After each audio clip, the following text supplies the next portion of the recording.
Okay, now before we can get into the molar technique, we have to talk about the most important element of playing the drums. Now believe it or not, it's actually how to hold the drumstick. I'm amazed at how many players, even professionals, have never got this simple concept correct. Now a perfect example was myself. I played drums for almost 10 years not knowing how to hold the sticks properly. This posed a huge problem. I had no rebound, no speed, and no control. Once I actually learned how to hold this piece of wood in my hands, I was amazed at how I started sounding better and moving around the drum set with more motion and fluidity. So let's start from scratch. Okay, we'll begin with having no drumsticks in our hand.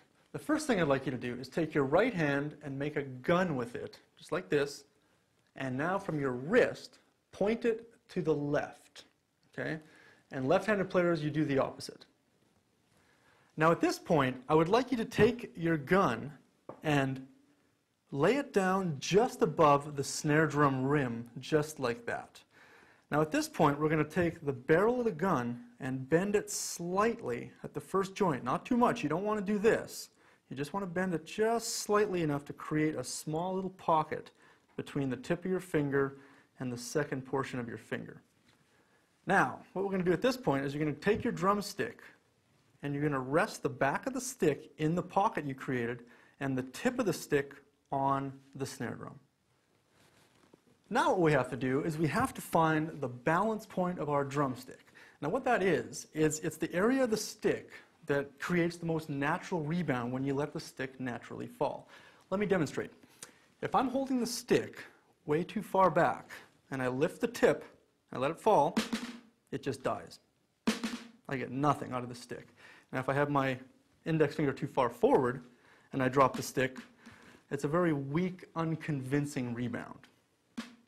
If I'm way too far forward, the stick's just going to fall out of the back of my hand.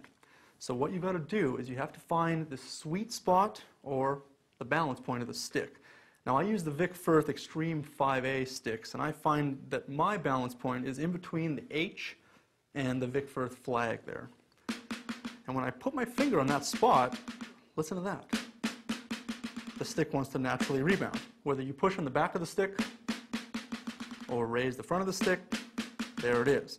So what you can do next is you can start dribbling the stick like a basketball.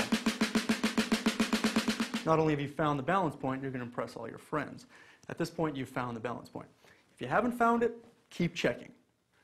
All right, now at this point, I'd like you to try putting your thumb on top of the drumstick like this. We want to try to get as much of the fleshy part of your thumb right on top of the stick as possible. Not the tip of your thumb, not the curve of your thumb, not the sides of your thumb. You really want to build a nice stable fulcrum point between your thumb and your index finger. Notice that the stick is still in the first joint. It hasn't slid over to the second one. Still in the first joint, and the fleshiest part of my thumb is on top of the stick. This is called the fulcrum point.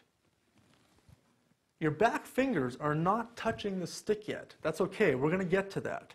What I want you to do at this point is I want you to take your hand, turn it over so your palm is now facing the ground, just like that.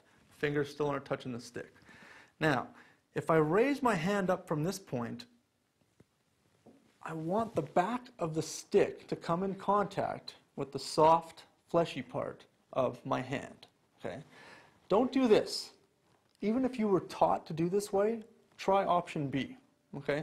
You might stick with option B in the long run. I know I did. So at this point, once the stick is in contact with the soft part of your hand there, I want you to take your fingers and gently wrap them around the stick. But not really wrapped. I just find that my fingertips are coming in contact with the drumstick. It's not this. It's this. Notice? No tension, always relaxed. So now at this point, I'm going to bring my hand back down to the snare drum, show you how this looks on the drum itself. Now that we've learned how to hold the stick in one hand, all you got to do is grab your other drumstick and match them up. Simply just look at your hands, make sure that everything looks exactly the same. You don't have to go through the whole process that we did earlier. You can if you want, but just simply look to make sure that the stick is exactly the same in your left hand as it in your right hand. This is called matched grip. Now for you traditional players out there, or for those drummers who are interested in tapping into this technique, no pun intended, we can also call this grip the conventional grip, the military grip, or the jazz grip. Call it what you want, it's all the same idea. Now this was a grip that I was accidentally introduced to. I remember going to one of my first great teachers and saying, "Can you teach me some brush technique on the snare drum?" He grabbed his brushes, started playing in a traditional grip form. Looking over and seeing what he was doing, monkey see, monkey do, I grabbed my brushes, started playing the same way. That's how this all started. Now on that note, I had never learned how to play the traditional grip properly. I enjoyed it, I liked the way it looked, a lot of my favorite drummers were using it, so I decided to find a teacher who could help me refine this grip. Now although it's not my main grip, I'm mainly a matched grip player, I used it as an additional tool in my playing. I liked it for jazz and brushes because I like the subtleties of having my hand underneath the stick as opposed to on top of the stick. Okay, let's break down the traditional grip. Put my sticks away for a second here. Take your left hand, put it out just like you're going to shake somebody's hand.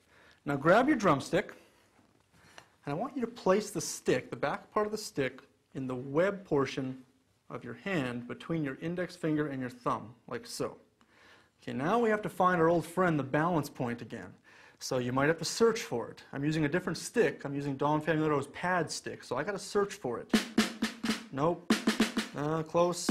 Ah, there it is. So just like in match grip, make sure you find that balance point.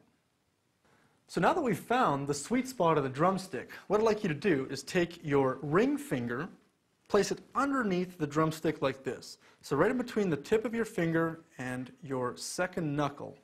Somewhere right in the middle of the finger, just like that. See if you can actually lift the drumstick up at this point.